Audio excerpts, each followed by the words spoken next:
জাদুকাটা নদীতে ৬ বালি উত্তোলনকারীকে ৩ মাস জেল ও ৩টি নৌকাকে ৫০,০০০ টাকা জরিমানা। তাহিরপুর থেকে নিজস্ব প্রতিনিধির পাঠানোর প্রতিবেদনে আনিকা সুলতানা ডেস্ক রিপোর্ট।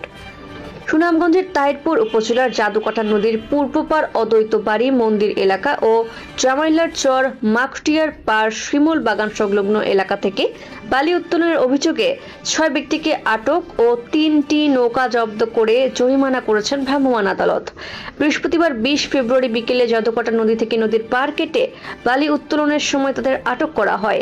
আটককৃত প্রত্যেকে ৩ মাস বিনাশ্রম কারাদণ্ড ও ৩টি বালি বোঝাই নৌকাকে ৫০,০০০ টাকা জরিমানা করেছেন ভ্রাম্যমাণ আদালত পরিচালনাকারী তাহিরপুর উপজেলা নির্বাহী অফিসার ও নির্বাহী ম্যাজিস্ট্রেট মোহাম্মদ আবুল হাশেম।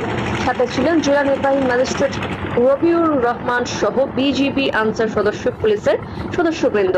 তাহিরপুর উপজেলা নির্বাহী অফিসার ও নির্বাহী ম্যাজিস্ট্রেট মোহাম্মদ আবুল হাশেম বলেন, বৃহস্পতিবার বিকেলে জাদুকাটা নদীর পূর্ব পার অদ্বৈত বাড়ির মন্দির এলাকা ও বিন্নাথুলি ব্রিজ সংলগ্ন এলাকা, জামাইলার চর এলাকা, শিমুল বাগান এলাকা থেকে জেলা নির্বাহী ম্যাজিস্ট্রেট সহ পুলিশ বিজিবি আনসার সদস্যদের সাথে নিয়ে বালি উত্তোলনের ৬ ব্যক্তিকে আটক ও ৩টি নৌকাকে জরিমানা করা হয়।